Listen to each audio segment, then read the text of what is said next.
Yeah, we got half of August to go, and yeah, I know. Yeah, we can complain about the weather, but them folks have got something serious going on in other places on the planet. Yeah, I think we're pretty lucky. We got a beautiful day here downtown to the office.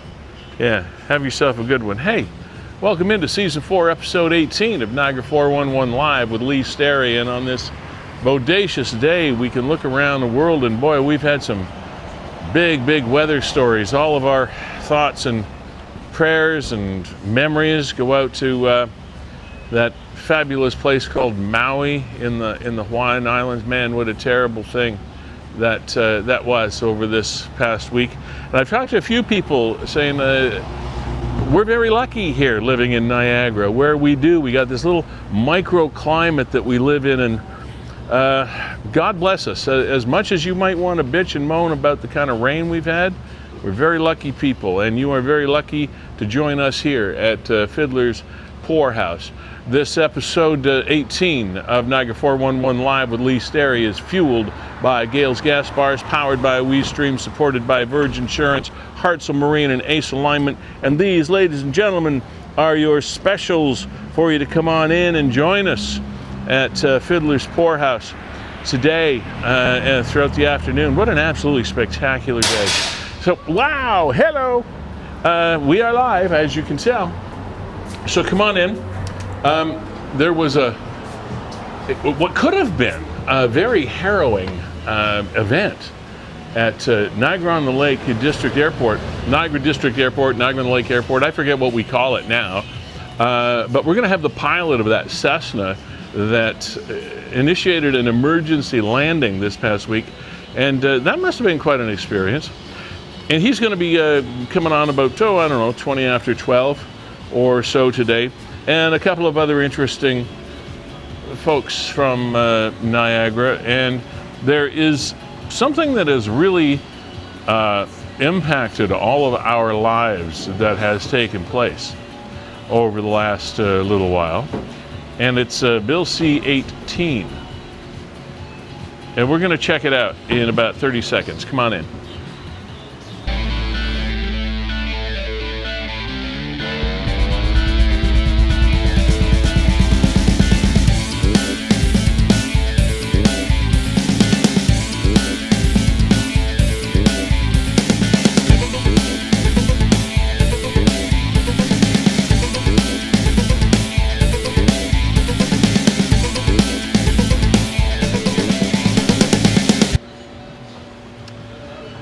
We're live, we are here, we are on the right side of the grass, as they say, on this August the 16th.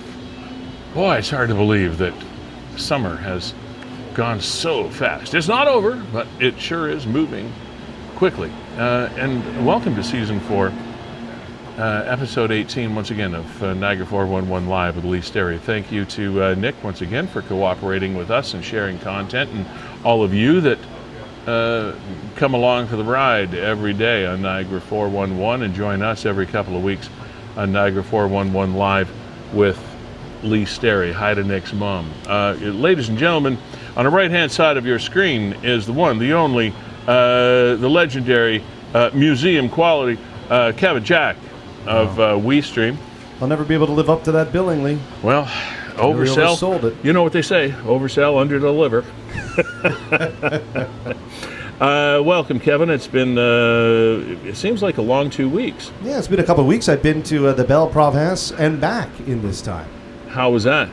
It was great. It was a great family vacation. I'll tell you this, I don't know when it begins, but at some point, once you get beyond Montreal, everybody in Quebec loses the ability to make a good pizza.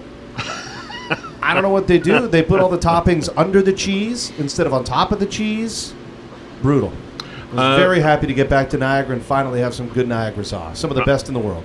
I'm not going to go into this deeply, but I just wanted to, on behalf of myself and all of Niagara, pass along our condolences to the loss of your mother-in-law, and all of our best wishes to your wife, Leanne, and your family. It's been a tough couple of weeks for you folks, I know, and as they say,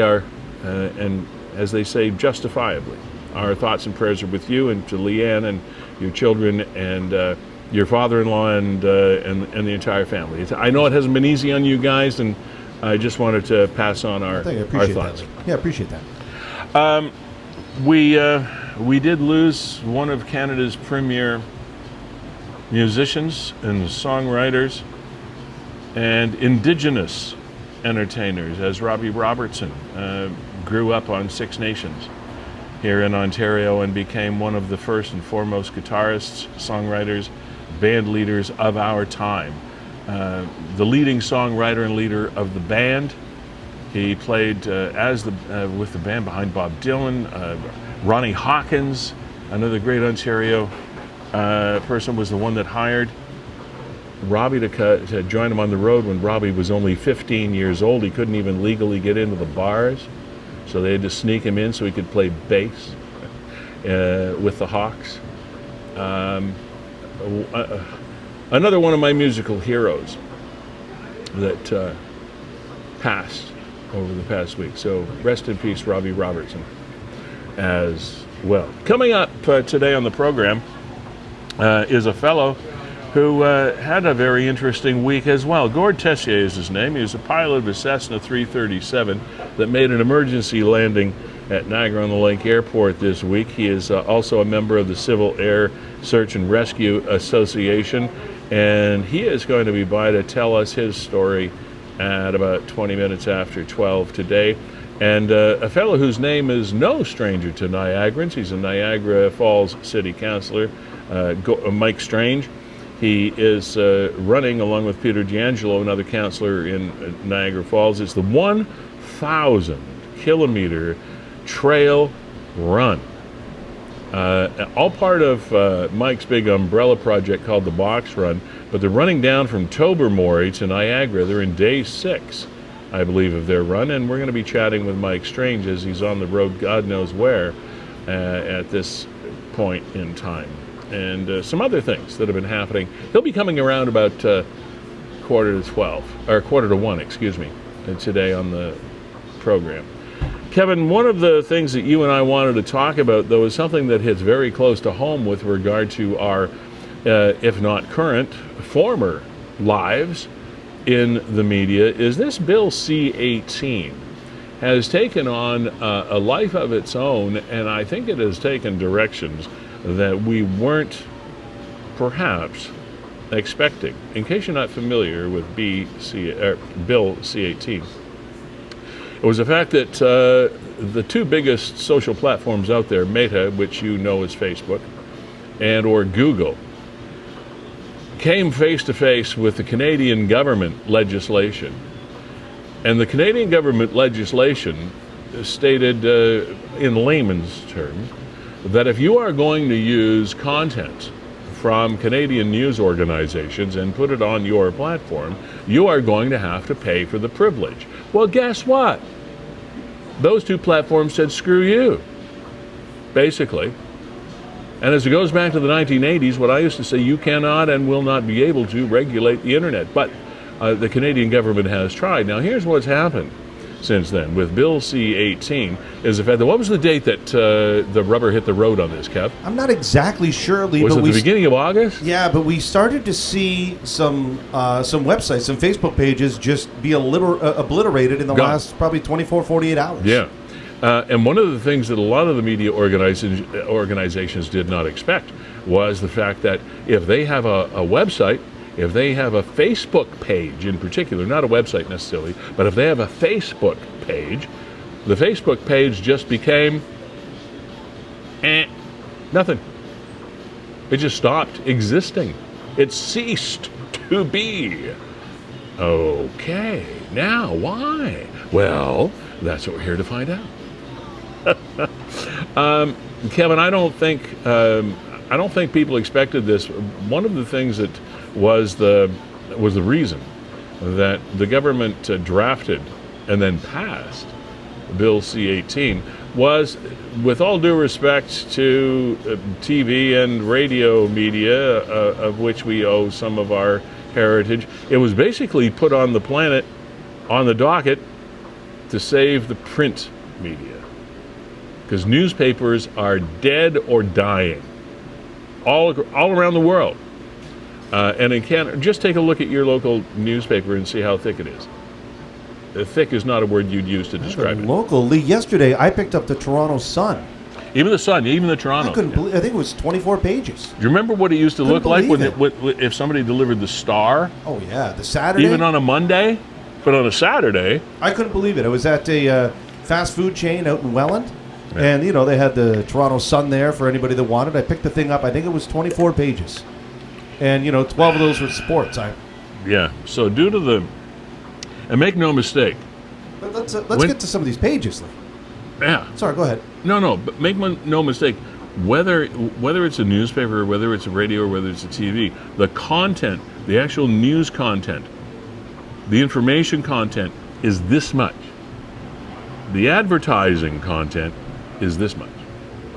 So when the advertising community fragments, then you've got an issue, and that's what this is all about. The advertising and marketing dollar has been fragmented to the point where it's all gone into the ether. It's all gone into social media. But to go to Kevin's point, let's rewind and check out some of the impact that we've had because of this C18. Kevin, you can pick it up from here. Okay, so I originally thought, Lee, that honestly what was going to happen is we were not going to have those easy click to share on Facebook buttons on media outlet web pages anymore. I thought that was the extent of it. But what's really happened is they're not allowed to post their content on Facebook anymore. So you start looking at some of for us, and both of us worked here for a considerable amount of time. Yeah, here's a fine example. So a lot of friends working at 610 CKTB doing incredible work, but if you go over to their Facebook page right now, nothing. There you get the information on the business. That's it. But there's nothing there. Nothing there. And these organizations rely on their Facebook presence to be reconnected or redirected to their website, which is where their advertisers reside. And guess what? It doesn't happen.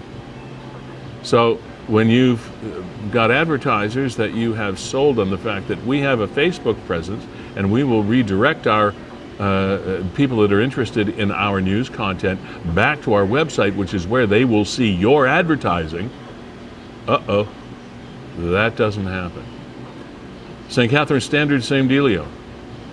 This is another local, and the same thing goes for the Niagara Falls Review, the Welland Tribune, the Fort Erie Review, and publications and outlets across the province and across the country, period. It's the same way for everybody. There's nothing there. So, what Maida said, now, and at least Google, as we were talking before, Kevin, Google said, we'll talk about it. Let's kind of try to sort something out here, but it never amounted to anything. Maida, which is now you would call it Facebook, it's the Mark Zuckerberg company, just said, forget it, we're out, forget it, screw you. You're gonna play this game? The hell with you. We're done. And out. So now who has the power? The people have the power that always had the power, and that's the internet. You can't regulate the internet. A message to the Canadian government, stop trying. If media is going to be successful, if terrestrial media, if radio, if television, if newspapers, if they are going to be successful, they will be successful with their own business plan. You cannot legislate success. I'm telling you, we have been trying to do that for years. You cannot legislate success. The same thing happened back in the 60s and 70s with the record industry. When the record industry realized that the old record label formula doesn't work anymore, record labels can't sign artists and treat them like crap and take all of their music and make money from it. When that doesn't work, what happens is the government legislated the fact that radio stations had to pay a percentage of all of their revenues to the record producers and the record companies so that they could play their music. And that was the case for decades. For decades, I tell you. We paid thousands and thousands, millions, I tell you, of dollars and I'm not kidding, it's true, from ownership of radio stations to play music. Why? Because the record labels lost their business model and the government legislated a solution, or so they thought. The same thing is happening now, only in a slightly different skew, with the source of news content on social media. Ladies and gentlemen, this is what you're faced with. You're faced with your government trying to regulate the internet to a point where it saves a media outlet that may not deserve to be saved because it can't keep up with the times. It can't make a living in its current state. So we got to save it. We got to throw them a lifeline. Do we have to throw them a lifeline? I don't know. But apparently, the social media platforms aren't going for it. They're saying, yeah, okay, well, screw you. Not going to happen. Yeah, completely obliterated, Lee. And it was. I feel really bad for these MSM mainstream media organizations do you? Locally. I do feel bad. bad. Do you feel bad? Well, because the government went forward with ill-fated legislature. Why didn't they consult people? I think they did, but you know. But did they? Oh yeah, I heard people that are owners of terrestrial media, mainstream media companies saying, we need help. We need a lifeline. Maybe what they're saying is just write us a check. Yeah, I didn't get that sentiment that everybody was in lockstep from MSM with Bill C1. But it was interesting. I mean, the government pretty much said, okay, you need us more than we need you. Yes. And Meta said, no, we don't. If they're not in lockstep, if the media companies aren't in lockstep with what the government is doing, tell them to stop. I thought they had, but too late. I do. I honestly feel bad for them because as their business model started to change, they piggybacked on the success of social media, just in the way that lots of people have, to get their message out there. Yeah. And then the government went ahead and said, okay, fine, we'll try and call your bluff, Meta. And Meta said, fine, we don't need you. And the reality is they don't. They don't. Right? No. They don't. Facebook doesn't need content from CKTB or Niagara Falls Review. If you go on Facebook or Google or any of the news sites or whatever, there are plenty of news access sites from the United States, from Europe, from South America, from Africa, from Australia, all over the planet. And there are ways, workarounds, whatever, if you want to find out what's going on in Canada, there are ways to do it. But, I mean, don't piss in my boot and tell me it's raining. I'm sorry, but as you said, our media needs those social platforms more than those social platforms need our media. Absolutely. They can live without Canada's news sites from the CBC and 610 CKTB and Chum and Chorus and Rogers and Shaw and all of these. They can live without our content. There's content all over the world that shows up on these websites. They don't need us. Yeah, interesting though, Lee. It just infuriates me that we try in this country to legislate ourselves to success. Well, you can't do it. I mean, this debate goes back more than 10 years, and I remember looking at it and it's like, the one thing though, Lee, that's not going away is and I mean residents of Niagara or whatever enclave you're part of, is our desire for local news coverage. So the model is changing. First it was, okay, we don't want to pay for it, in that we're not going to pay for subscriptions. Okay, we're not going to pay for it. And now it's like, well, who's going to deliver it? If we're not going to pay for it, who's going to deliver it? Because that thirst is not going away. And you've seen new models emerge, right? You're starting to see new models like Niagara 411. You're seeing some other models, kind of some localized newspapers throughout Niagara that are serving communities where, okay, we don't need a printing press. We don't need big overhead. We can probably produce. We don't need a transmitter site. Exactly. We can produce some local content with a couple people working from home, some freelancers, and it may not be the business that we knew where people are career journalists, but we can still deliver that in a model that's profitable. Nothing is the business that we knew. Look around. You can pick a business. Pick the restaurant business. Pick the media business. Pick the automotive business. Pick any kind of business that you want. It's a different world than it was, and there's no going back.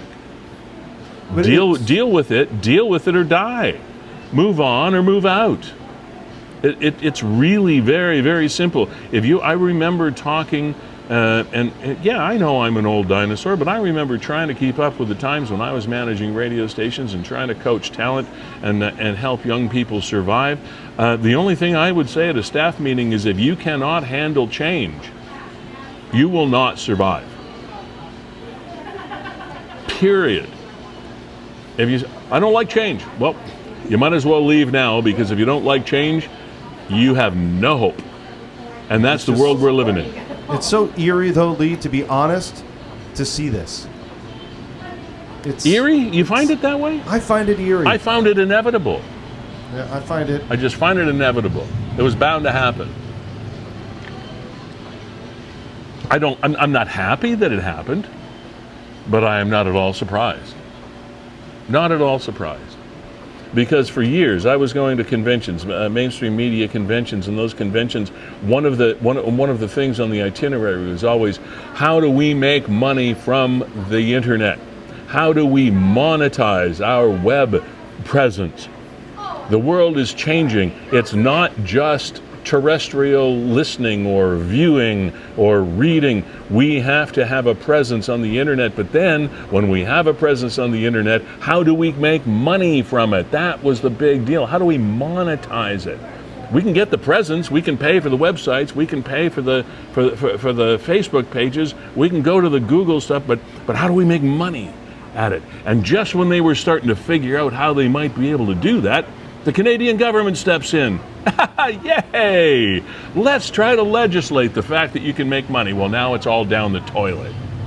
Yeah, I feel really bad for them, because on the surface, and trust me, I'm not a Bill C-18 expert, but it looks... Me either, but I'm not a fan. What they tried to say was, hey, Facebook, you are so good at distributing news and generating ad revenue that we think you should trickle that money down to us. And the reality is, well, why should Facebook do that? Yeah.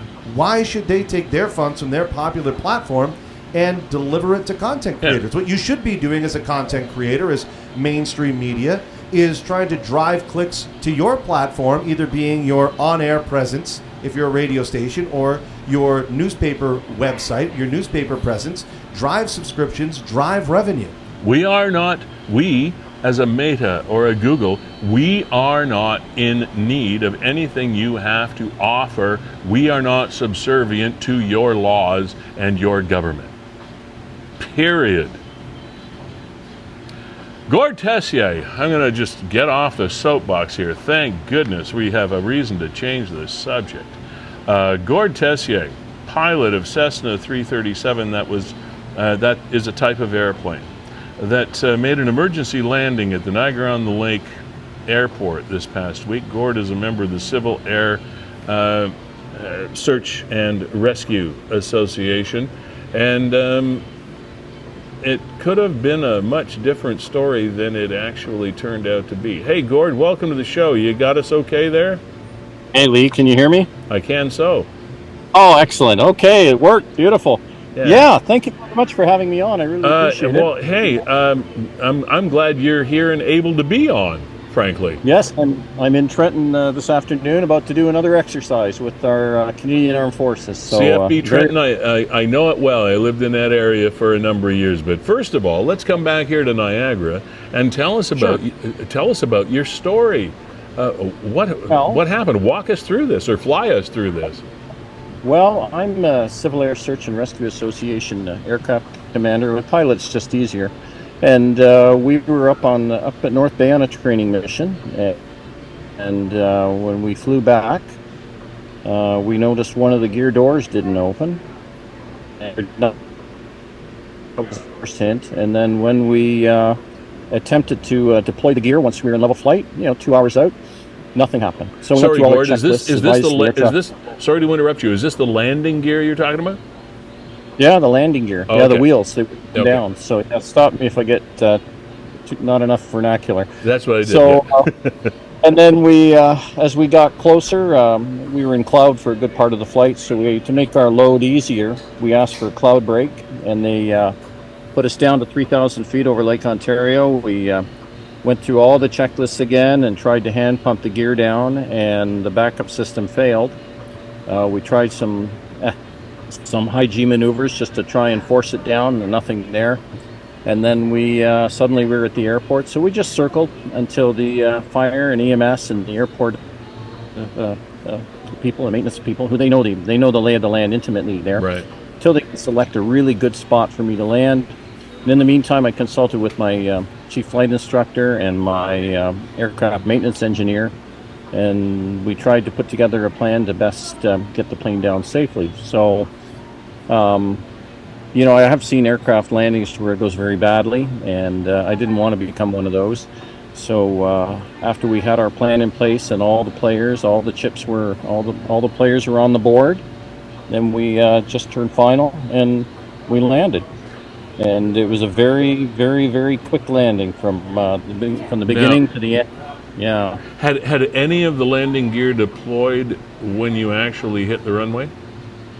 No, they all stayed out. So you flat landed. You landed on the belly of the aircraft. Yeah, on the belly of the airplane. Yes, a few skid marks. Yeah. Yeah. Well, I know you're being very humble about this, but that takes a little bit of expertise to be able to do that, does it not? Oh. Well, it's my first one. Hopefully your last one, but still. Yeah, my last one. I'm checking all the boxes, Lee. I've already had an engine failure on takeoff. I've already had a bird strike.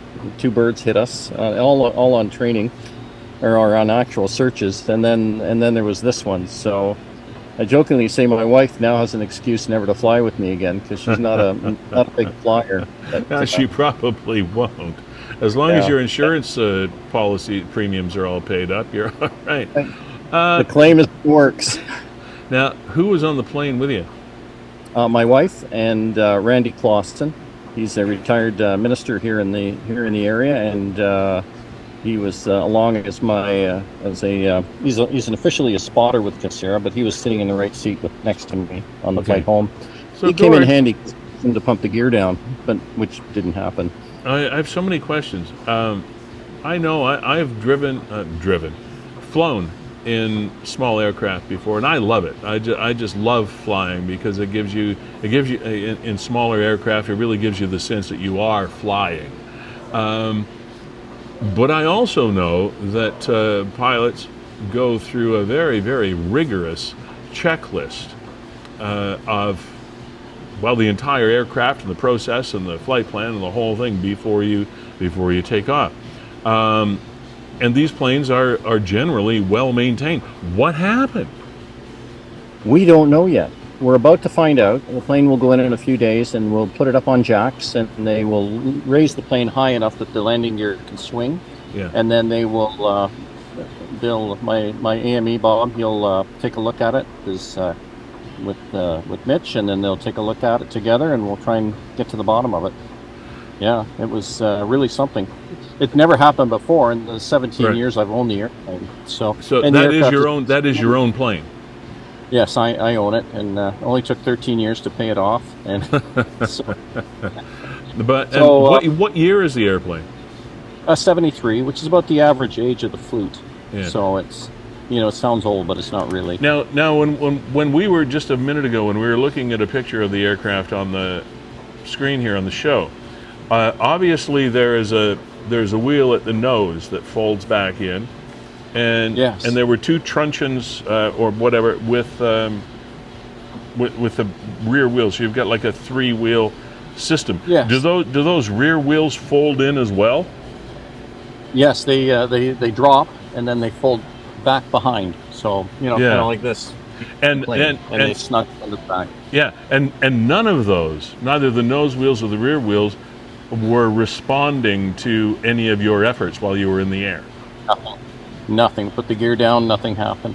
So what was the first thing that went through your mind? Well, it's just another day at Cessna. Everything we do, we have a plan, and then we deviate from it. I thought, this is just normal. Here we go. So now we have to work through the problem. And I honestly thought once we got through the checklists, we would have found a solution, but no, we had nothing. So from the time that you took off and did all your checks and all your walk-arounds and all the rest of it, so from that time that you took off to the time when it became time to land, something went wrong. Something went wrong. Yeah, when we do a very thorough walk around before we launch, and Yeah, I know you do. Yeah. even after everyone's in the plane, I do a last chance check. I walk around the entire aircraft, and yeah, everything looked great. So yeah, it's What do you think? unfortunate, but What do you think happened?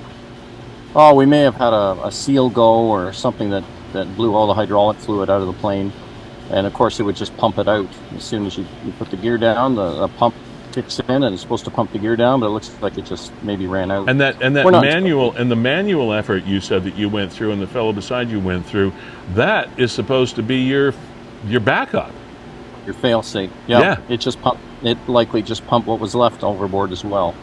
And we had a quart of engine oil. Well, actually, we had 4 quarts. We poured a quart in, and because the pump is actually right at my feet, so I was able to, more or less get most of it in the hole, just like filling up your oil on your car. Yeah. And no difference. Could anybody with a pilot's license have landed that plane, Gord, or are you just being humble and you're just that good? No, you're being kind. I don't know. Well, maybe. It was just another landing, except... no, it's not just another landing. Well, if you've seen some of my landings, it was just another landing. So, but I tell you, I have to tell you that this is a team effort. This was everything from the CEO of the airport, Dan Pilon, who literally dropped his golf clubs because I flew right over him at about 400 feet. And ran out to the airport, got on a safety vest, and was there to give me a big hug after the landing. He is a real CEO. He's the real deal. So Okay. the people in the aircraft maintenance, I don't want to name anybody, but the maintenance people, they were there. They were absolutely phenomenal. The fire department, the EMS, and also my aircraft maintenance engineer and my good friend who's my flight mentor to me. My CFI and the NAV Canada people, the people up in the tower. Now, maybe you mentioned this before, but why were you up? Why did you go for the flight? We were doing a training exercise in North Bay. Okay. We have a drone operation. Sarah's very big into drones, and we were just training up some new members up there. I run the program for Ontario, and then we were coming back home. Now, when you say Sarah, you're talking about the Civil Air Search and Rescue Association, correct? Yes. Tell us. Sorry? Yep. We're a 1,900 member association across Canada in all provinces and territories. We support the Canadian Armed Forces in their SAR, Search and Rescue mandate, Right. and we provide a backbone for them. So whenever there's a missing aircraft or a missing boater or even someone who's out on the lake or out in Algonquin Park, they go missing, then we can be called upon to assist in the search. And you're pretty much on call 24/7 if it's something like that. 24/7, 365. Yep, even right now. Yep.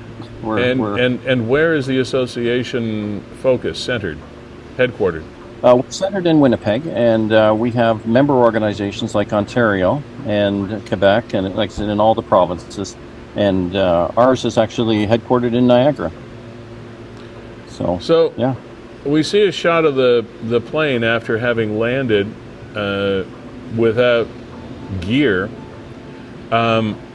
What did you have to do after that? Like, do you tow it? Do you drag it along the ground? How'd you get it out of there? They're fantastic. And again, the airport personnel and the AMEs, a couple of them came up from the Welland area to help. And basically, they dragged it to the edge of the runway. They put a crane on the aircraft, and then they lifted it up and then dropped the wheels, and then they just towed it back in. I mean, this has got to be like your baby, like if you're driving a car and your wheels fall off or something. I mean, it's. Yeah. You worried? Are you worried about your plane? Yeah, it might get written off. This is like an old friend. We've been together for 17 years, and we've been through a lot together. So I'm sure there'll be a few tears if they decide it's economically not feasible to repair it. Right. So. Gord, I just want to ask you a question here. It's Kevin. You just can't see me off screen, but we're looking at a photo here of the plane down in the grass and kind of the little chasm that it carved for itself there. When you're up in the air and you understand that you're in distress, as a pilot, where do you go to next? Are you immediately 100% confident that we're going to land this safely, or where are you on that spectrum? Well, somewhere in the middle. The first thing you do is you communicate, navigate, aviate, navigate, communicate. Those are the mantra of a pilot. Aviate, fly the plane, navigate, go somewhere, and then communicate. So once in life, there's always things that are bigger than you, right? So, and that's the time to reach out for help. So as soon as I did that, then it became a team effort, and I really was never alone. I had all of these people watching, and your wonderful station, I think I had it, the last time I checked it, like about 500 people praying for us. So how could we fail? Did you get that sense, Dan? I mean, you had to circle that airport, and on Sunday, a lot of followers of Niagara 411 was watching this unfold almost in real time. You were up there circling for almost an hour. Did you see safety crews and people kind of gathering below? Oh, yes. Yeah, I'm intimately familiar with the airport, so I could see them at the gate, all the fire trucks lining up and more coming in.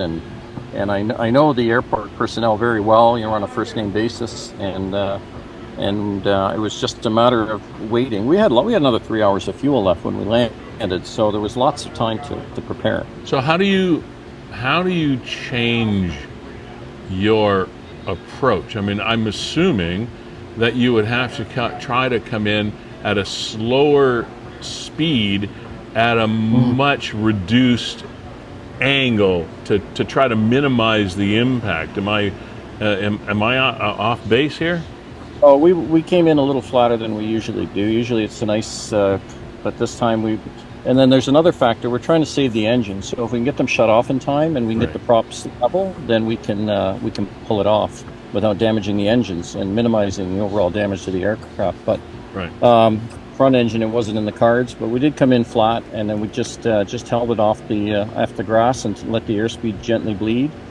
And then we were lucky that day. We have a G meter on board, the gravity, and it tells us how hard or how many G's we pull. Okay. It was 1.2, and you and I sitting here are 1, so we didn't hit very hard at all. We just were able to just kiss the ground, and then and started to go sideways. You did a bit of a slide, obviously. Oh yes, 450 feet. Yep. Yeah, 450 feet. Yeah, that's the record for me. That's the shortest I've ever got it down. Wow. I mean that's the length of a really hard hit baseball in Major League Baseball. You went from home plate way out into center field. Yeah, right to the bullpen. Yeah. I mean that paints a picture for you right there. 450 feet of slide time. Yeah, slide time. Yeah, the gentleman measured it with a ruler. Holy crap! Now, how are your passengers through all this? Gord, are you still married? I'm still married. My wife got a little sick of the plane or on the way, because not because of the accident, but she doesn't like, lots of turns. So we're circling, and that upset her. But the gentleman next to me, he got out. He was this big toothy grin, and and it's just a big adventure, right? Yeah, not everybody can say I guess not everybody can say they avoided what is ostensibly a crash landing. Yeah, that was a crash landing. Yeah, it meets the definition. I would think so. All right, so what sort of time frame now? I mean, so many questions. What sort of time frame now before this analysis takes place and the result is published and et cetera, till you can get going again? Well, a couple of weeks we'll figure out what happened, and then I'll notify the TSB, the Transportation Safety Board. Just let them know in case it's something that other similar aircraft might have to endure. So if we get the knowledge out there, maybe we can prevent another loss.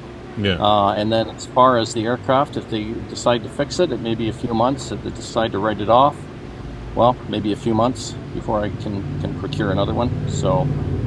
And then take another, there's obviously insurances involved and whatnot. Yeah, there's insurance that'll cover most of it, but not all of it. Yeah. Yeah. They don't cover all, unfortunately. Wow. And what sort of training are you initiating at CFB Trenton this week? Oh, we got a bit of a freeze. Well, today we are at the lovely ski park of Battawa. Yeah, Battawa, Ontario. Yes. Yeah. Can you hear me now? I can, yeah. We're at Ottawa, Ontario, and we are engaged in drone operations. We're making a presentation to the military today. We're going to show them what the capabilities of our RPAS systems are. RPAS is another acronym, Remotely Piloted Aircraft System. We call them drones. They're a camera platform, essentially. There's no rockets or anything nefarious on it. Right. It's just it's to save lives, basically. It's to locate people that are lost in the woods. We do this in harmony with some beautiful software called Locate, LOC8, invented by a Canadian out west by the name of Shane Seats, and it allows us to scan for a particular color that doesn't belong, maybe in the woods or out on a lake, and then pictures are geotagged with the latitude and longitude, so then we can send a team in, find the person, and hopefully bring them to a higher level of care. So has this been has flying been your day job as a career your entire life, or did you have a real job at some point? I still do have a real job, actually. I'm one of the state farm agents that we're not in Desjardins. So my father was in the business, my brother Mike and Michael, and a few cousins. So we're State Farm Desjardins family, and we've been doing that for for me almost 35 years now, over 35 years now. So, and I'm so grateful to my customers, my policy holders, because they're the ones paying the freight so that I can do this when I take a holiday or as I'm called. Well, it's nice to know that you're all well insured. Oh my God, yeah. I have great friends, and great customers, and great people. I even got a call today from one of my longtime insureds, Bob, who called me and said, "I just wanted to touch base with you. Make sure don't call me back. So I'll let you know we were thinking about you. We saw the article in the Standard." So yeah, I'm a lucky guy. I really am. Well, yeah, you are a lucky guy, and you're obviously a good pilot. And thank you for the work you do with the Civil Air Search and Rescue Association. I hope your training week goes well. I'm glad this incident turned out the way it did.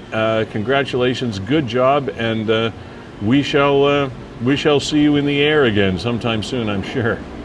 I hope so, and thank you so much, and to all the listeners there that posted comments on the Niagara 411 page. I just, I was in tears. And just so many nice thoughts. Well, you're welcome. And you have a great week, and thanks for joining us today, Gord. You bet. Okay. Gord Tessier. Take care. Kevin, one of the things that we seem to see that people that go through harrowing experiences like this have in common is the fact that they all seem rather humble, like, oh, ho-hum, it was just another day. Well, that wasn't just another day for those folks, and we appreciate Gord coming on. Our sponsors, we also appreciate for coming on here each and every week. We are fueled here at Niagara 411 Live with Lee Sterry by Gales Gas Bars, locally owned and operated for 3 generations. Gales is here to help with all of your petroleum needs. Come winter, come summer, they deliver heating oil. It's not just you that pulls up at the pumps to pump a few liters of gas. There is so much that they do as a community citizen here, and so much they do to provide the petroleum needs of Niagara. Don't forget to check out their rewards loyalty program as well. You can check your balance at any time. You can sign in and register, terms and conditions and all kinds of questions, whatever. Gales.ca. It's a very simple website, so check them out. So we thank Gales very much. We were talking about insurance a little while ago, and for all of your insurance needs, Verge Insurance Brokers Limited, another born and bred Niagara company, and that's what we are here for. We try to promote it every week, and sometimes we don't mention it often enough. But this show, born and bred here in Niagara, as is Niagara 411 from Nick. Hi, Nick's mom again. Another Niagara sourced and supplied company and outlet here for you each and every day. We do this show every couple of weeks, and Verge Insurance helps us do that. Also, Hartzell Marine. Hartzell Marine is located on Ormond Street in Feulled. They are Niagara's only Legend Boats and Mercury Marine dealer as well. Dave DeGrave and his gang would love to talk to you. We are, I guess, maybe about 2/3 through, maybe not 2/3 yet through the boating season here in Niagara. But Hartselle Marine Service is more than ready, willing, and able to assist you with whatever you need. And don't forget, they're the exclusive Legend boat dealer here in Niagara. Also, Ace Alignment is with us on the program, and again, I forget how many weeks, but the weeks go flying by. Ace Alignment, specializing in alignments, of course, and brakes and suspension, MCO motor vehicle inspections. You can get your safeties done there. All sorts of front-end work for all types and models of cars, be they European, be they exotic, be they domestic. Ace Alignment is the place for you to go, and the two guys you want to talk to when you go in there are Darren Miller and Matt Crompton. Those are the dudes that'll look after you. Darren's the head mechanic, Matt's a senior mechanic, so between the two of them, they got you covered for sure. So thank you to Janice and her gang at Ace Alignment for being part of this program. Again, Beau Chapeau head shop. Did I say head shop? Hat shop. There's a big difference between a head shop and a hat shop. But Beau Chapeau, Kevin Neufeld and his gang, and man, Niagara on the Lake, Kevin was hopping this past week. There was a Peach Festival that was on, and there was something else going on in Niagara on the Lake. I don't know where anybody parked. Well, the Peach Festival, I mean, I don't know if I've just been asleep on this, but I was actually talking with Kevin from Beau Chapeau. Yeah. And he was saying, oh, yeah, every year, that is far and away our number one weekend. It is all hands on deck. You know, when all the people sign up and say, okay, we're working at Beau Chapeau, you go, okay, here's the one deal, though. Peach Festival, you're working. Every other day of the year, whatever, you want a vacation, you're sick, what have you. Beach Festival, everybody's working. He said it's the biggest day. He said there were tens of thousands of people right there in the core of Niagara on the Lake. And I don't know, have you ever been to the Beach Festival? Yes. I've actually never been. Kevin, back in the 1970s, and I know this is the Stone Age, the Peach Festival used to be bigger than grape and wine because the peach orchards were more prevalent than grape vineyards. In the time, I used to be one of the, as a radio personality here in the area, I used to be invited to be one of the judges for the Miss Peach Festival contest. Back in the day when the Jockey Club were movers and groovers, and the Fort Erie racetrack was a great big deal. We would have massive Peach Festival receptions and parties and dinners and things like that at the Fort Erie racetrack. As per the Fort Erie Jockey Club, and it was a big deal. It was a huge deal back in the day. And now I know we still turn out some wonderful peaches, but it is not as big an issue as it was back then. But apparently still a big deal, though. I mean, at least for Kevin and those it is a big deal in that community. There's no doubt about the fact that it is a very big deal in that community, for sure. Lee, and Kevin, yes. Kevin, not to you, to Kevin Neufeld, I lost my really nice straw hat. I had a beautiful summer straw hat that I got from Beau Chapeau, and I got to replace it. I got to come down and see you. Talk to Kevin and the crew down there. I love that hat. Right in the heart of Niagara on the Lake. Lee, we got something. I know we want to get back to kind of some of what's been going on. Just so you know, Mike Strange is out on Box Run. You know what? I'll get to some video of him. People want to hear. People hear Fox Run. It's not a Fox Run. It's a box run. And as in a box. Because it's a trail run, his schedule's a little bit. So we're going to try and squeeze him in between now and 1:30. Okay. So I think we'll get him in before the end of the show. But here's something that Nick has posted, which is a little bit of a developing story. And you talk about us being gripped to Gord and his plane. Well, these ones, I can't help but kind of watching the comments to see how this plays out, and I hope it ends safely for everyone. Okay, Fort Erie Rescue Boat 4 is responding to Lake Erie at Bay Beach for a person on a recreational, another one of these, a person on a recreational flotation device that has drifted out past the buoy and is unable to get back. Port Colborne Marine Auxiliary Rescue is responding. Now, and here's some of the Here's some of your comments. Private boat unable to assist and bring the occupant back to shore. Everyone is safely back on land, so says that. That's good. The recreation floating device rescue is getting out of hand. I agree, Brandon. I'm always blown away how people can do this. Hope they're okay. Flotation devices seem to be getting away in the people's more and more. Great response from Fire Station 41. Way to go, Fire Station 41. Rescue boat plus another boat and canoe arrived to help them. Look at the hall monitors. Don't know what that means.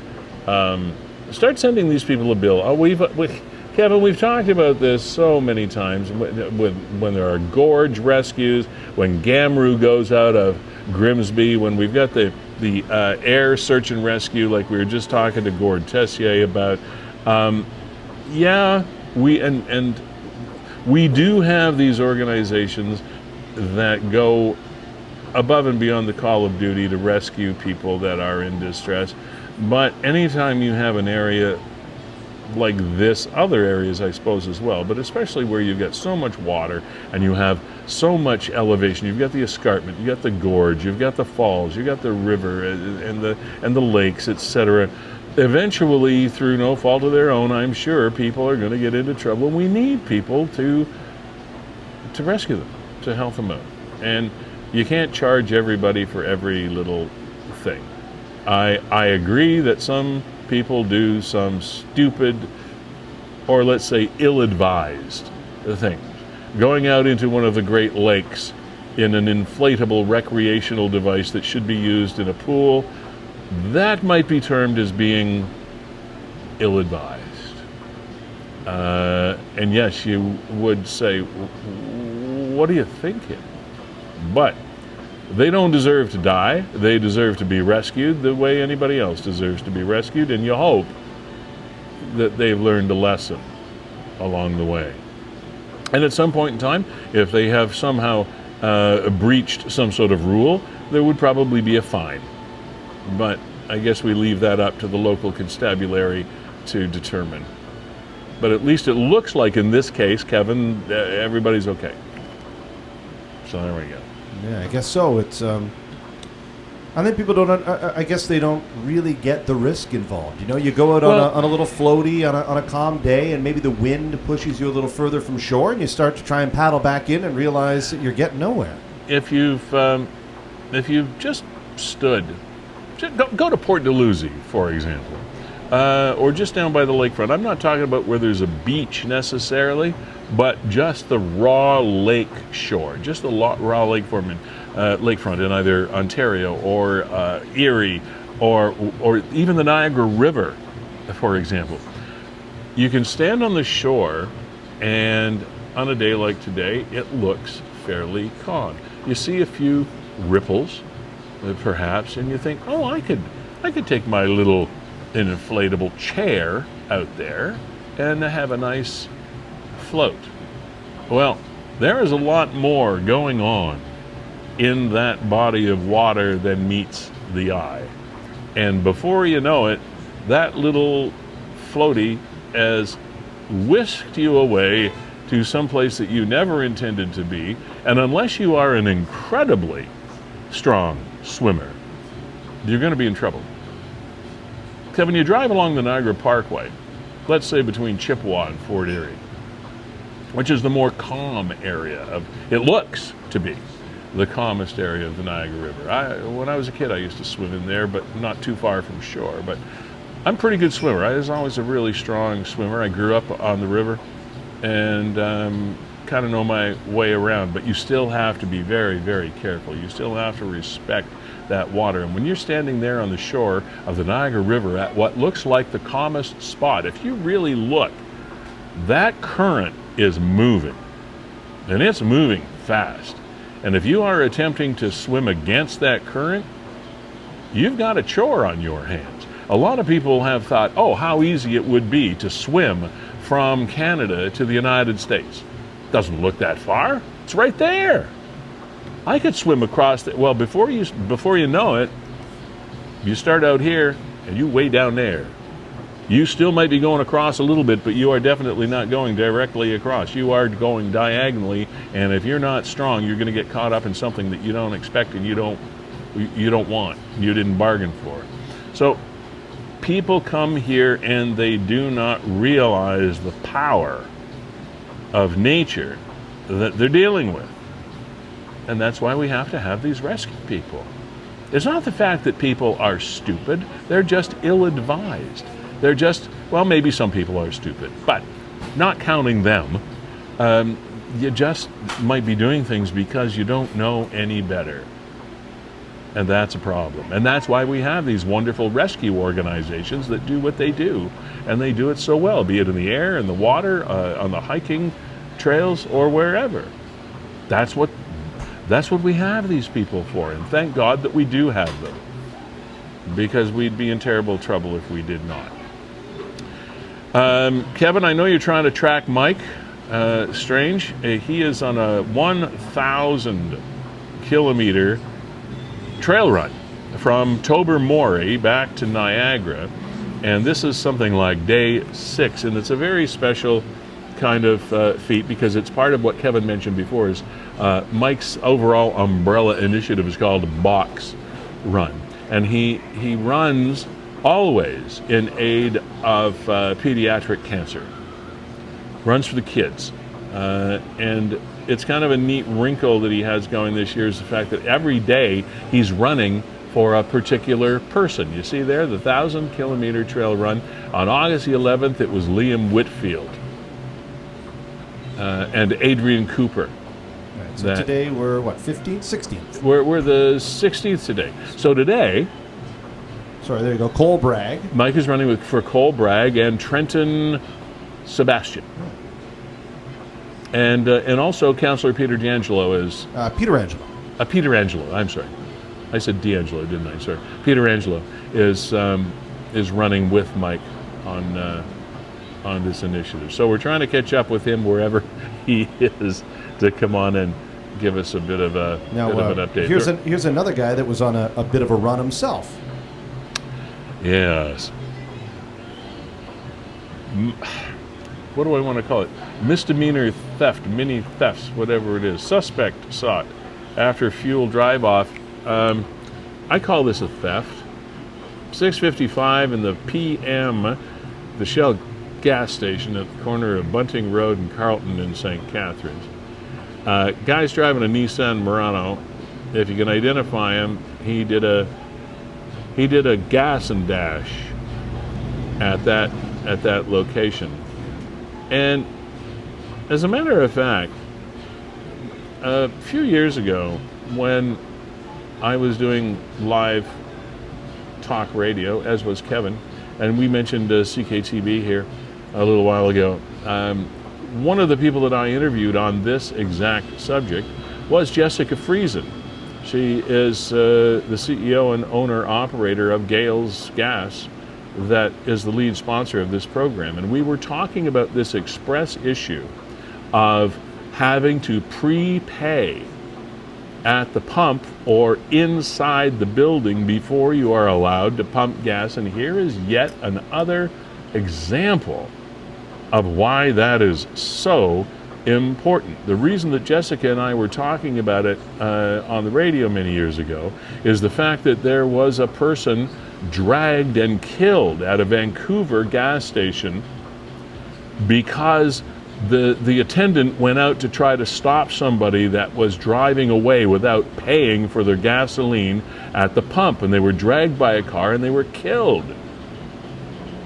And it was so unconscionable to me that we still have places where you can go and pump gas before you pay for it. It should not be the case. Too many people have been hurt. Too many people have done the gas and dash thing. Hold on, Lee. I'm just looking at this. I wonder if anybody... Is it just me, or is he wearing gloves? Hard to tell. So does this mean it's like it was very premeditated? Premeditated? Didn't want to leave any fingerprints behind? He was afraid of getting fingerprints on a gas hose? Really? Like, really? Yeah. Like, that's going to hold up in law? Oh, I don't know. It doesn't seem to make... That's really weird, though. I mean, look at it. It's a nice sunny day. unless he's a racing glove guy. But I want to get Jessica back on here at some point in time, too, to talk about this again, because, frankly, I thought this had already been dealt with as an issue. I thought we'd put this issue behind us across the country, because at the same time we were talking with Jessica Friesen about this, we were talking to a fellow who was the head of the association to which convenience stores belong. You know, the convenience stores that have gas bars attached, et cetera, and there was an issue. I mean, they weighed in on that issue as well. I just don't understand why, in this day and age, why people have the ability anywhere to pump gas before they pay for it. Doesn't make any sense.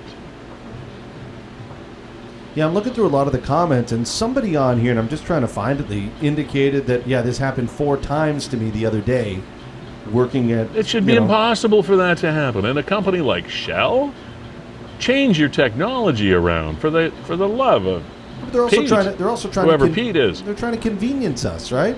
I mean... Eventually, we get to the point But where we're there's no living in a convenience. society where everybody's a crook, right? It's a hell of a lot more convenient, Kevin, for me to shove my Visa card into a pump and have it authorized before I pump than to pump gas and go into the store.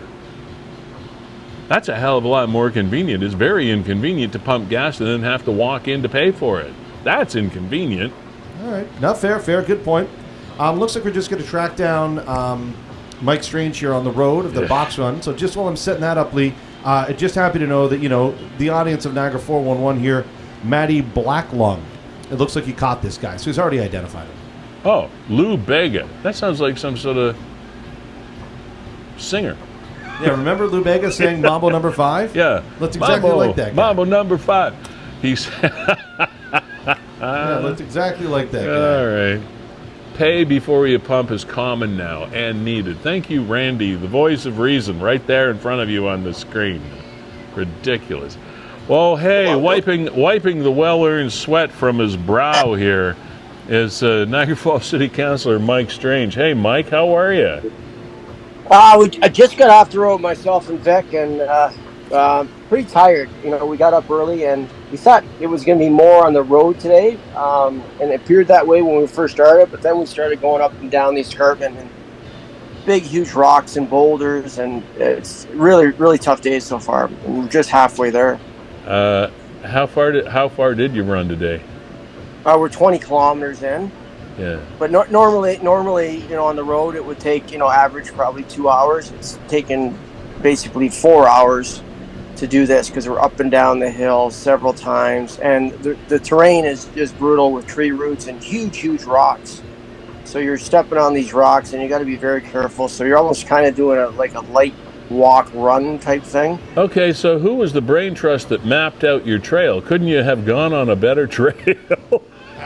Well, I think the Bruce Trail is such a world-renowned trail, and it's iconic. It really is. So we wanted to test ourselves, and I think that's part of it. You know, especially if you're doing something for childhood cancer and see children suffering. You want to actually, you know, not that you ever hope you're in that position, but you want to challenge yourself to the point where you want to actually kind of quit and don't quit. To be perfectly honest, as familiar with the Bruce Trail as I am over time, I thought the trail itself was a little less onerous than that. I didn't realize that you had those kind of obstacles that you'd be dealing with. Yeah, well, the first 3 days, because we added kilometers onto it to make it a 1,000-kilometer trail, was just along the road, which is still hard. Obviously, we're doing 40 kilometers a day, but once you get on, starting in Tobermory, I think the first few days are really tough. Like we train in like Short Hills, Queenston, that area, and it's tough, but we know the area too.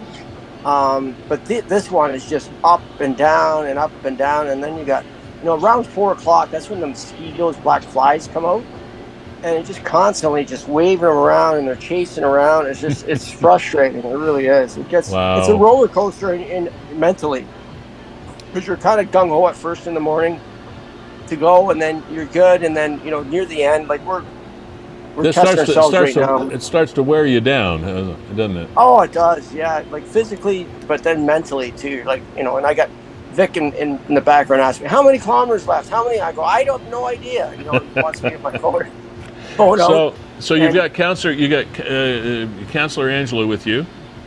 Yeah, Peter Angelo. Yeah, how's Peter doing? He's doing good. He's drinking some water right now. Okay. All right. Wave, Vic. There he is. Hello. Hey, how you doing? How you doing, Peter? Pretty good. Yeah, no complaints. So, Gord, your box run initiative has been going for quite some time now, to your credit, and you always run for pediatric cancer causes.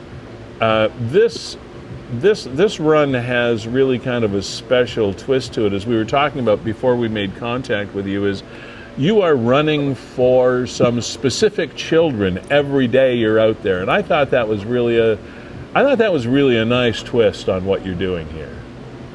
Yeah, and we have 58 children that we're basically run for. So every day we run for at least one or two. Today is Trenton Sebastian and Cole Bragg, who are both had leukemia and went through chemo and blood pokes and so much of treatment. Just as they're just young kids, right? It's just sad to see that happen to any child, right? So we like to tell their stories, and some kids aren't as lucky as these two and haven't made it, and we love to tell their stories too, because we like to carry on their legacy and tell their story, because every story is like a book. It really is. And what they've gone through, years and years and years of chemo, and then they've doing well, and then they've relapsed, and it's just some are great stories, and it's like we're doing the trail roller coaster. It's the same thing with their treatment and with their lives, because they're up and down, and then even the ones that some of them have beaten cancer, they still have the effects of the treatment. And that is the scourge of that horrible disease, in that it's not just one thing. There's dozens and dozens of different ways that it can jump up and bite you, and children in particular, and families. It's just a multi-headed monster that we've been trying to battle for so long, and it's so it must get pretty frustrating, especially for somebody that's trying to fight it and fighting it as long as you have. Yeah, it's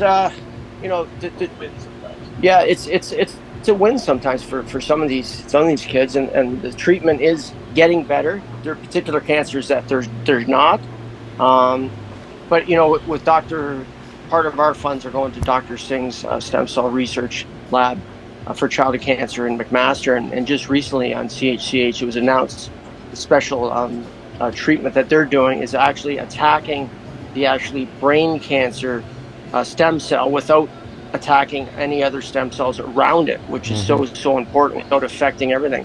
When they blast this chemo through your whole body, and it's you're attacking the bad cell, but you're also attacking all the good cells too, and that's what they're getting, all the long-term effects and secondary cancer and stuff like that. So it's really awesome that the particular stem cell lab that we're give the funds to, and they're about to go to clinical trials. So all of this needs funding, and sometimes you don't see that. That's really positive. It really is. You know what I mean?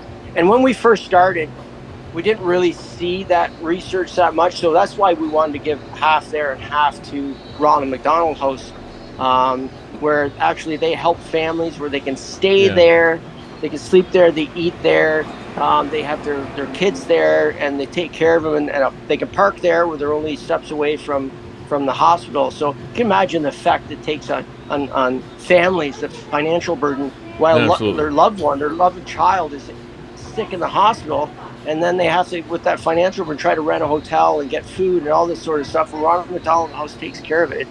It really is amazing. And then, within 6 months ago, when we heard about on CHCH about Dr. Singh's lab, we heard about it, and I'm like, because I always watch it, because CHCH, because I see Jim Diodati on there, I want to know what's going on sometimes, what's he going to say. And then it said breakthrough in childhood cancer research. I'm like, oh my God. So me and my girlfriend were watching it. We're like, wouldn't this be awesome if it was Dr. Singh's lab? Sure enough, at the bottom, it said Dr. Singh, and it had a little little blotch at the bottom of it, just talking about it. And Right. we both started crying because it was like, we don't really see that research sometimes. And when you see something positive now, and they thanked us right on there. And it's just like, and there's several other organizations that are raising money for the same cause. And this is just not for Hamilton.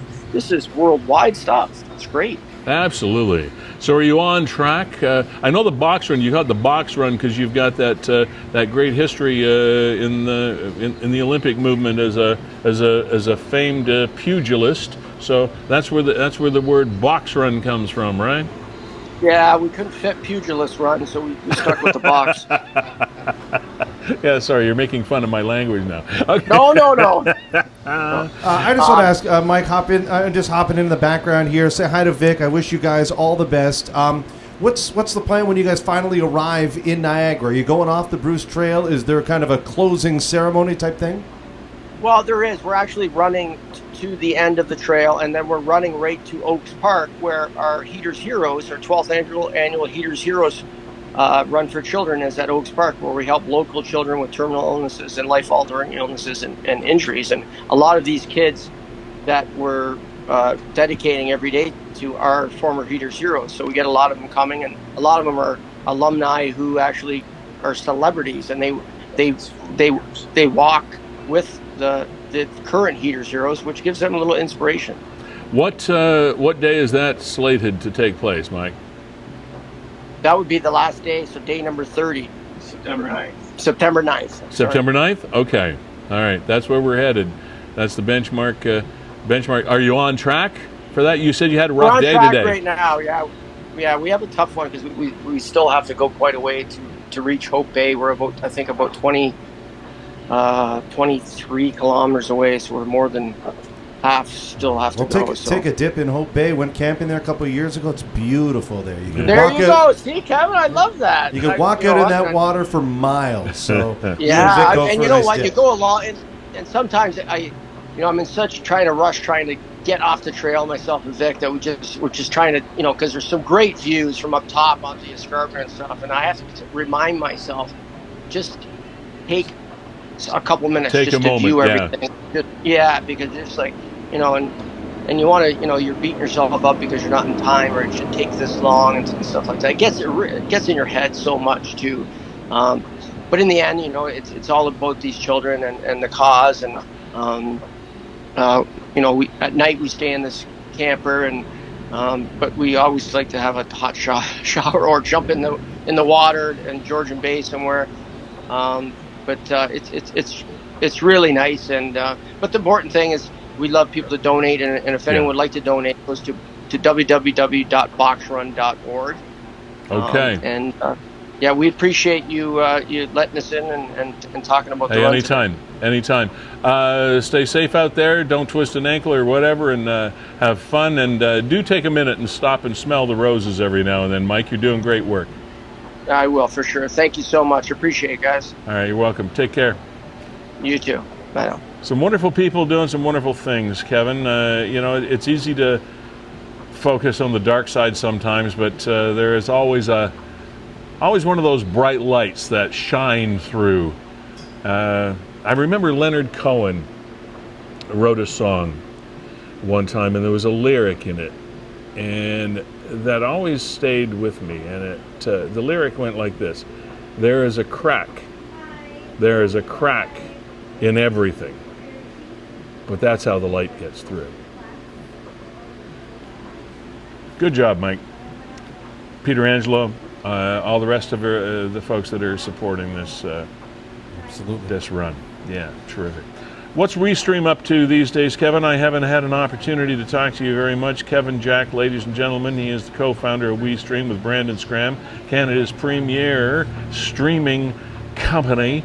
And that means that anything that you need done, or you need people showing up at, sorry for dangling my participle, you can have it streamed and have people there. And we were talking about the power and the impact of social media. And here's a company that, instead of trying to fight it, joined it, and you're doing great because of it. Yeah, absolutely. Thanks very much for that, Lee, and setting me up here to let you know that, we were talking to Gord Tessier. He's up at CFE Trenton. We're very proud to work alongside our brothers and sisters in the military. In early September, we'll be heading up to CFB Borden to do some live streaming for the Canadian Forces. So, Awesome. and the rest of August, just kind of taking it slow as we should, with some young children at home and trying to, like Mike said, take a moment out just to appreciate the view, and Brandon, myself, and our families really try and work that into our schedules as well. So, What are you doing? What are you streaming for the military? We'll be streaming the Canadian Military Slow Pitch Championships. All right. Yeah, it's a little softball up there. Haven't done slow pitch since, I think, before the pandemic. All right. So very much looking forward to do that. Lee, there was some a lot of petty crime on our radar, and this one, I know, we were talking about, this one particularly hit me close to home, as I'm sure it did a lot of other parents in the region, with vandals just taking it to Heartland Forest. Heartland Forest, yeah. And I mean, Heartland Forest, Lee, if you're not sure, and I might be getting it wrong, but I believe it's the brainchild completely of Dan of Dan's Produce. Okay. And he donated the land, and everything there has come from donations. I don't think they asked for much. I know they deal a lot with developmentally delayed adults throughout the region. They're always doing really good things, and unfortunately, a couple of teenagers went in there at night and started to destroy all that Dan has built. Are we looking at dudes in hazmat suits, or? It's at night. It's at night, so they all look like they're dressed in white. Yeah, so here's some of the destruction, right? I mean, just senseless. Yeah. What is... We have always dealt over the years, over the decades, over the generations, with senseless vandalism, I suppose. But why? Especially someplace like this that is supposed to be for the good of families and kids and stuff. What do you damage something like? What do you damage the Heartland Forest nature experience for? What do you get out of that? You jealous for some stupid reason that they're doing something better than you're doing? Like, if you can't enjoy it, nobody can enjoy it? What is the motivation? I do not understand it, Kevin. I do not understand. I almost hear that coming from, when I look at these photos, Lee, I feel for this guy. This guy in the back, to me, looks like somebody that's not really a willing participant. No, he's just hanging out. He's the guy going, guys, what are we doing here? Yeah. And you see even this picture, right? 3 guys up front, one guy. And he's standing over here. He's the only one you're going to be able to identify, too. Unfortunately, I think he's probably the kid in the 4 that's saying, guys, what are we doing? Why are we... He's the one that's going to get caught. Like, why? Why do you do this, you idiots? Heartland Forest, it's really good. It's a great place. I mean, you want to talk about people like Mike Strange giving back to the community. This is Dan of Dan's Produce giving back. I mean, they've got... But then there's the... here's Drum Circle they're hosting. But then there's the Martindale barber shop. That was like a smash and dash thing. Yeah, that's a crazy one, Who smashes the front window of a barber shop? Did somebody cut it too short? I mean, what are you doing? Yeah, let me get that one, because that one was weird. And you see the guys crawl in and they go right after the POS, like the point of sale machine, the debit machine, whatever you want to call it. Yeah, I mean, here it is right here. Why? It doesn't have any money in it.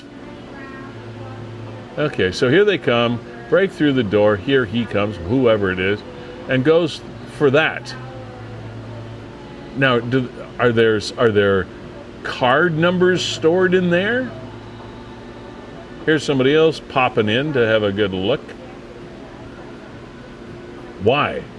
What is in there that they're after? They went directly, as you say, they went directly there. Does it have a memory in there of cards, and do they think it has a memory in there of cards and PIN numbers and things? That has to be what they're thinking, Kevin. But at a barber shop, how high volume could that be? And that's all they took. Doofuses.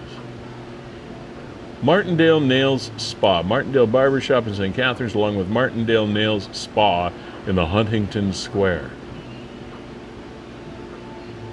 Thank a you very much. All that smash and did, grab. all that did was cause that business owner, those business owners, a bunch of trouble. It probably didn't cost them any money, cash money or whatever. It just cost them a lot of trouble. Well, I probably got to replace their POS system. Well, yeah, but insurances and whatnot. But it's just trouble. You can't wake up and come in and do your business every day because you got your stuff gone. It's just senseless. There had to be a reason. I want to like to talk to these jackasses to know what the hell they were thinking. I mean, here you have they attack Heartland Forest. Here's just like a mom and pop barber shop, and then equally as dismayed at this one on Scott Street. Now this is one too that, come on, this is a thrift store. This is the Mission Thrift Store on Scott Street, right at the end of Secord there, where Secord meets Scott. There's a strip mall there. There's a bicycle store. It's right by our office. I see it. Right near where you guys are. Yeah. My wife and I go in there quite often. She finds all kinds of stuff she likes in there. But it's a charity shop. It's a Mission Thrift Store. Like, what are you stealing that you can't get for $1.50 when it's open? I don't. The mind reels. I guess that maybe there are some people. I mean, I'm not a super wealthy guy, but I guess I'm okay. I know where my next meal is coming from. But who are these people? What's wrong with them? What do they need? If they just asked for something because they needed it, there would be somebody, probably from the Mission Thrift Store, that would get it for them and help them out. But no, they got to break in and smash the window and cause destruction and money and heartache and time and effort and just angst, it's stress. Senseless. I don't get it. And then last week we had this at Niagara Falls, bus shelters. Who does this? Multiple bus shelters. Well, a lot of people do this, I guess, just for shits and giggles, and I don't understand it. Multiple bus shelters throughout the city of Niagara Falls appear to have been vandalized, glass smashed, and shards everywhere. Images attached are from the Portage Road and Valleyway and Montrose Road and Highway 20 area. Please be careful if you and your children are walking in or around these shelters. If anyone has any information, again, call police or Crime Stoppers. Frequently, I have an opportunity to speak with people just casually, either friends or neighbors or acquaintances or store owners or servers in pubs, whatever. And one of the things that I'm encountering a lot is a sense of desperation and despair and sadness from people because they're not at all feeling good about where society is going and the things that they run into every day. They feel, frankly, a little bit hopeless and a little bit helpless. And what the hell is wrong with what's going on? Now, there are a lot of things that are right with what's going on. We just heard from Councillor Mike Strange and Peter Angelo on that huge effort they're going through to raise money to help kids with cancer, and that's a fabulous, fabulous thing. So there are good things being done. There are positive things being done. But overall, when you look at the world, the Eiffel Tower, for example, shut down, 3 floors of the Eiffel Tower shut down because of a potential terrorist threat this past week. The United Kingdom is showing a higher incidence of threats on the terrorism level. All the hoo-ha that's happening, I worry for the United States, especially with their political system. There's all the Donald Trump stuff that is happening, and I vowed years ago that I wouldn't even say that name again, but it just popped out. There's so much darkness that people in generally have to find ways to make themselves feel lighter, make themselves feel okay about their world. I was talking with my cousin not too long ago. Lives in Colorado. He's very well off. He's not He's not on the poverty side of things. He's very well off, run a successful business, sold it, and he's beside himself. He's desperate because he doesn't know now where he wants to live. He said, I want to live somewhere, but I don't really want to live here, meaning the United States. But he's going to live somewhere in the United States. He said, I can't abide what's happening here. It's so depressing. And we don't know what the motivation is. And at a very, very low, minuscule level are these idiots that break into stores, break windows, and steal POS machines, and break into thrift shops for some bizarre reason. Fill up your car with gas and then try to drive away without paying for it. Maybe it was $100 bill or a $60, who knows how much gas he pumped. But yeah, gas is expensive. You're going to buy a vehicle, you got to run it on gas, you got to pay for it, you numbskull. And these are the things that are really starting to bother people. There is a serious depression symptom that is cropping up. The medical associations will tell you so. The hospitals will tell you so. It's not just the full moon. It's something. It's a world order that is kind of broken in a lot of cases. So look for ways. I guess what I'm trying to say is look for ways to be happy. Look at what you've got and appreciate what you've got. And here's one of the good things that we have, Kevin, and before I acknowledge our sponsors again, this is one of the positive things that I've had a chance to talk to a lot of people about this week, and that is our little micro climate that we live in here in Niagara. When we read and see and hear about all of the extreme weather events that are absolutely tragic, the most recent case in point being Maui, where a historical city and island has just about been destroyed, and they still have no idea how many people have died there. The extremes of weather that Haiti gets, that the islands get, that the eastern seaboard gets, with all the flooding that happened on the eastern seaboard of the United States as well as Canada through Halifax and beyond. We in Niagara should put a smile on our faces, and in spite of the wet kind of summer that we've had, we had a lot of rain and kind of a crappy summer, etc. Count your lucky stars that we are where we are, because we are in a wonderful part of the world, and we do very, very well when it comes to our extremes. We have extremes that are here and here, but we don't have extremes that are here and here. So yeah, there's a lot of crap that goes on that we don't like, but there's also a lot of good stuff that we can be thankful for. And one of those things is Gales Gas Bars, that sponsors this program and has done so much for Niagara, not just because of their business and all of the tax dollars that they pay and whatnot, but all of the charitable initiatives that they support and have supported over the years and continue to. They are also a Rainbow registered company, meaning that they are a safe haven for employees and customers alike, regardless of your race, color, creed, sexual orientation, or identification, or whatever. A company that Niagara can be proud of, and we're proud to have them associated with us as our headline sponsor. Verge Insurance Group, another locally born and bred company. Thank you very much for being here through thick and thin for a long period of time with us. Hartzell Marine, Niagara's only legend boat dealer and Mercury Marine dealer as well. Hartzell Marine on Ormond Street in Feulled. And of course, Ace Alignment as well for any and all of your automotive needs, be they exotic or domestic or trucks or cars or otherwise. MTO certified inspection station as well. And they're on North Street in St. Catharines. We thank Ace Alignment for being a part of this program as well. My name is Lee Sterry. This has been episode 18 of season 4 of Niagara 411 Live with Lee Sterry. Keep up the good work, Nick.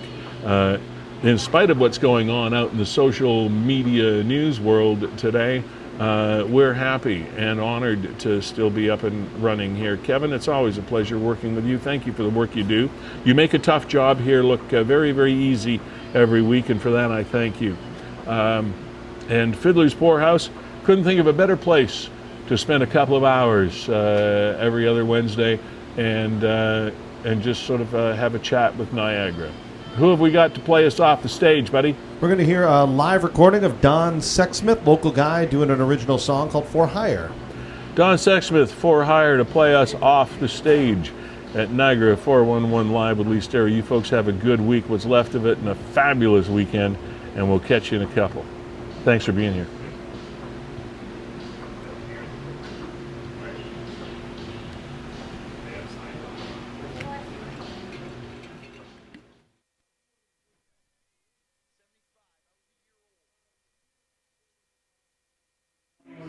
No. All the great music was happening then. Not yet, not yet. Anyhow, you were born on the right side of the tracks. Don't you know I come from the poor, poor side of town?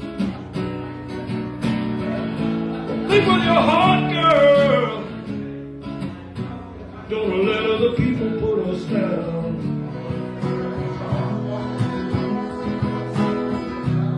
I'm leaving home now.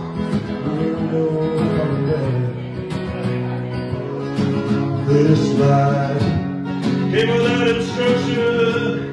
This life came without a plan. This life won't be no example.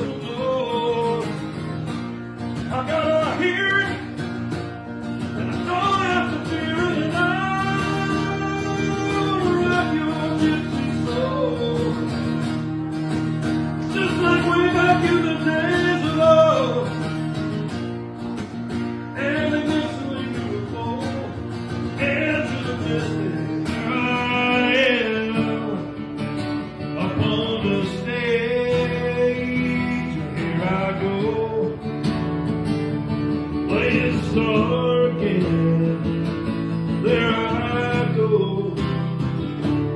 turn the page.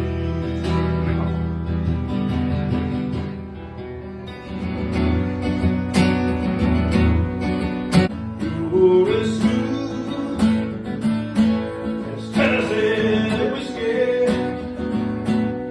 You're as sweet as strawberry wine. When you poured out your heart and wasted, 'cause there's nothing like your love to get me high. I was walking